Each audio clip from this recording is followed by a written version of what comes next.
தொழவினை அருமே.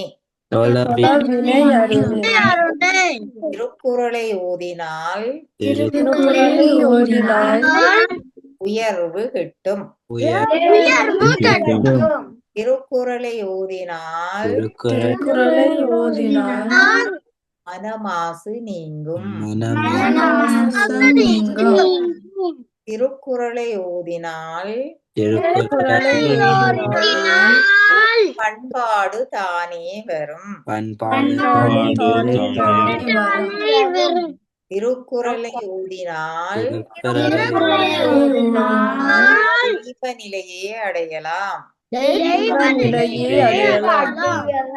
எனவே வள்ளுவர் வகுத்த அறநெறியில் வாழ்வோம். குறள் நெறி போற்றி குவலயம் காப்போம். உலகம் சமநிலை பெற வேண்டும். உயர்வு தாழ்விலா நிலை வேண்டும். நிறைவே காணும் மனம் வேண்டும்.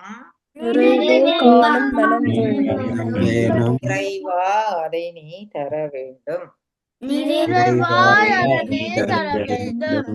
ஓம் சாந்தி. ஓம் சாந்தி. ஓம் சாந்தி. இன்பமே சூழ்க. எல்லோரும் வாழ்க. இன்பமே சூழ்க. எல்லோரும் வாழ்க. இன்பமே சூழ்க.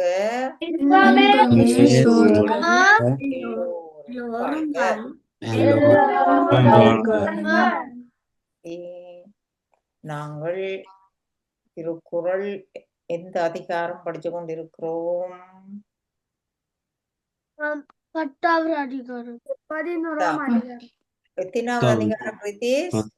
10வது அதிகாரம். அந்த அதிகாரத்துக்கு என்ன பேர் அப்போ? இனியவை கூறல். சரி, அதுக்கு முதல் உங்களுக்கு சின்ன ஒரு அறிவித்தல் சொல்ல போறேன். அப்ப எத்தனாவது அதிகாரம் அப்போ படிக்க போறோம்? இப்ப 10வது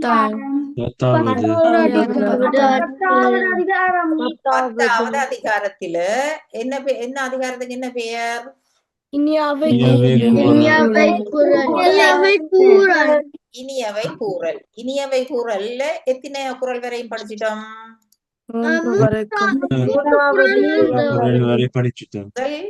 3 படிச்சிட்டோம். இன்றைக்கு படிக்க போறது வடிவா கேளுங்க. 4வது பற்றி சொல்ல போறேன். 4வது டீச்சர் சொல்ல போறேன், கேளுங்க வடிவா. அதிகாரம் 10 இனியவை கூறல் 4வது குறள். சரியோ? அதுல வடிவா கேளுங்கோ. துன்புறும் துவ்வாமை இல்லாகும் யார் மாட்டும் இன்புறும் இன்சொல் அவர்க்கு. விளங்கிச்சோ? வடிவா கேளுங்கோ. பிறகு நான் டீச்சர் கருத்தை சொல்லுவேன். துன்புறும் துவ்வாமை இல்லாகும் யார் மாட்டும் இன்புறும் இன்சொல் அவர்க்கு. இப்ப 2 தரம் திருப்பி சொல்லி போட, நீ கருத்துக்கு சொல்ல போறேன்னு கேளுங்கோ. துன்புறும். துன்புறும் என்ன? துன்பம். கட்டிக்காரன். யார் சொன்னது? கிருஷ்யா. துன்பம் தரும். துன்புறும் என்ன? துன்பத்தை தரும். துவ்வாமை. துவ்வாமை என்றால் என்ன? துன்பம். வறுமை. மற்றது உங்களை யாரும் வெறுப்பினம். ஃப்ரெண்ட்ஸ் எல்லாரும் உங்களை வெறுப்பினம். அந்த தன்மையெல்லாம் உங்களுக்கு வராது. அப்படியான ஒரு துன்பங்களும் உங்களை வராது. சாப்பாட்டு துன்பம் வராது. உங்களை ஒரு தரம் எதிர்க்க மாட்டோம். எல்லோரும் உங்களோட அன்பா பழக்குவினம். எப்ப நீங்கள் யார் மாட்டும் எல்லோரோடையும் எப்படி பேச வேணும்? இன்புறும் என்ன இன்புறும்? அன்போடு இன்புறும் இன் சொல்லவர்க்கு இன்பத்தை சந்தோஷத்தை தரக்கூடிய இனிய சொற்களை எல்லோரிடமும் பேசினார். வடிவா சொல்லுங்க, கேளுங்க. கேட்ட அப்புறம் தான் பதில் சொல்லுங்க. வடிவா சொல்லுங்க. வடிவா கதைக்கப்படாது, அவதானமாக கேளுங்க. சரியோ? எல்லோரிடமும் இன்பத்தை சந்தோஷத்தை தரக்கூடிய எல்லோரிடமும் சந்தோஷத்தை தரக்கூடிய இன்சொல் இனிமையான சொல் பேசுபவர்களுக்கு எப்பொழுதும் ஒருபோதும் அவர்களுக்கு துன்பம் என்பது வராது. இதுதான் நீங்க பாடமாக்க வேண்டியது கருத்து. உடங்கிச்சோ? இன்னும் ஒருக்கா திருப்பி சொல்லுங்க, கேளுங்கோ. எல்லோரிடமும் இன்பம் சந்தோஷம் தரக்கூடிய இனிமையான சொல்லை பேசுபவர்களுக்கு அவர்கள் வாழ்விலே துன்பம் என்பது ஒருபோதும் வராது. இதைத்தான் சொல்வீங்க.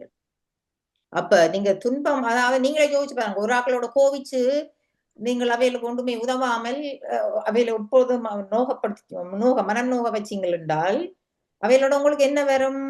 உங்களை என்ன செய்யணும்? அவையில் என்ன செய்யணும்? அவை உங்களை வெறுப்பார்கள். சரியோ? அந்த நேரத்துல நீங்கள் ஒரு நாள் பள்ளிக்கூடத்துக்கு போய்கள சாப்பாடை கொண்டு போயில்லை என்றால் அவர் உங்களை வெறுப்பா இருக்கிறபடியால் உங்களுக்கு ஒரு ஆப்பிள தந்து உதவுவாரோ? அவருடைய 2 ஆப்பிள் இருந்தா இல்ல. ஏன்னா நீங்கள் அவரோட முதல் சந்தோஷமா கதைக்க இல்ல, அவரை கோவப்படுத்திட்டீங்களா? அவளுக்கு எந்த உதவியும் செய்யல. அப்ப என்ன செய்வார்? உங்களுக்கு பசியா இருந்தாலும் அந்த ஒரு 2 ஆப்பிள் இருந்தாலும் உங்களுக்கு ஒரு ஆப்பிள தர மாட்டார். அதோட உங்களோட கதைக்கவும் மாட்டார். ஏன்? நாங்க அவர்களோட அன்பா கதைக்கல. அன்பா அவருக்கு சந்தோஷமா அதாலதான் பிரச்சனை. எல்லாரோட அன்பா கதைச்சால் அவ எல்லாரும் உங்களுக்கு ஓடி வந்து என்ன செய்யணும்?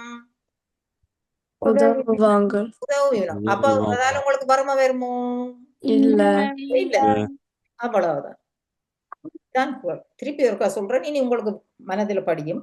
துன்புறும் துவாமை என்றால் என்ன? துன்புறும் துன்பத்தை தரக்கூடிய. துவாமை என்றால் என்ன? வறுமை. இல்லாகும் என்றால் என்ன? வராது. யாருக்கு? யார் மாட்டும் என்றால் எல்லாரிடத்திலும். இன்புறும் என்னது? இன்பத்தை தரக்கூடிய சந்தோஷத்தை தரக்கூடிய இன் சொல்லவர்க்கு சந்தோஷத்தை தரக்கூடிய இனிமையான சொற்கள் பேசுபவர்களுக்கு. இப்ப யார் சொல்லுவீங்கள்? இன்புறும் என்ன முதலாவது? துன்புறும் இன்புறும். சுகம். முதலாவது குறள் முதலாவது சொல்லில் என்ன வருது? துன்புறும். 2வதுல என்ன வருது? இன்புறும். மற்றதெல்லாம் வரும். எல்லாம் ரியலைஸ் பண்றீங்களோ? யார் சொல்லுவீங்கள்? லாரோஷன் சொல்லுங்க. பூ துன்புறும் துவாமை இல்லாகும் யாரை மாட்டும் இன்புறும் இன்சொல் அவர்க்கு. பொருள் இங்கே போனாலும் இனிமையாக யார் மாட்டோம்னா எல்லார்ட்டையும் வித்தியாசம் பார்க்க கூடாது. இவர் ஒரு கஷ்டப்பட்டாள், இவர் பணக்காரர், இவர் படிச்சவர், இவர் படிக்காதவர், இவர் சின்ன புள்ள அப்படின்னு வித்தியாசம் பார்க்க கூடாது. எல்லாரிடமும் யார் மாட்டும். இவர் சின்ன புள்ள 5 வயது புள்ள தானே, அவரோட நாங்கள் சந்தோஷமா பேச தேவையில்லை. அவரை சும்மா பேசி போட்டு போகலாம். தம்பி இங்க வா அப்படின்னு சொல்லி போட்டு போட்டணும். அவரோட தம்பி இங்க வாங்கோ அப்படின்னு போட்டு போடுவோம். உங்களுடைய டீச்சர் எப்படி கதைக்கிறவ? அம்மா இங்க சொல்லுங்கன்னு தானே டீச்சர் சொல்றவ. பிரகதி திருக்குறள் சொல்லு அப்படின்னு நான் சொல்லுவேன் டீச்சர். இல்ல, அதுங்களுக்கு ஒரு மாதிரி இருக்கும். பிரகதி அம்மா இருக்கா திருக்குறள் சொல்றீங்களா அம்மா பிரகதி அப்படின்னு தான் கேட்பேன். திருக்குறள் சொல்லு அப்படின்னு போது டீச்சர் கேட்டிருப்பாவோ? இல்ல. அப்ப அப்படித்தான் நீங்க அப்ப அன்பாத்தான் இதை இப்ப நாங்கள் இப்படி டீச்சர் கட்டளை போடுறாலும் அப்படி நாங்க உங்களுக்கு சொல்லணும். பிரித்திஷ் எழும்பலாம், தோப்புக்குரணம் போடலாம் அப்படித்தான் சொல்லுவோம். சரியோ? அப்ப சொல்லுங்க பாப்போம். அஹ், இங்கே போனாலும் யாரிடம் யாரிடம் போனாலும் சின்ன பிள்ளையா இருந்தான் அதுக்குதான் இப்ப காரணம் சொன்னான்.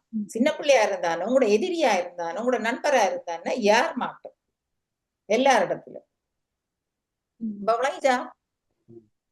சொல்லுங்க பூ. சிறுவர்களாக இருந்தாலும் பெரியவர்களாக இருந்தாலும் யாராக இருந்தாலும் அதை நான் சொல்ல சொன்னா நான் சொல்லவே இல்லை, ரிப்பீட் பண்ணல. ஏழைகளாக இருந்தாலும் பணக்காரர்களாக இருந்தாலும் படித்தாக்களாக இருந்தாலும் படிக்காதாக்களா எல்லாத்தையும் சொல்லுங்க. சின்னவராக இருந்தாலும் பெரியவராக இருந்தாலும் ஏழையாக இருந்தாலும் பணக்காரராக இருந்தாலும் படித்தவராக இருந்தாலும் படிக்காதவராக இருந்தாலும் யாராக இருந்தாலும் எல்லாரிடமும் இனிமையான சொல் அவர்களை சந்தோஷப்படுத்தக்கூடிய இனிமையான வார்த்தைகள் பேசினால் எம்மை துன்பம் ஒரு காலமும் தேடி வராது, அணுகாது.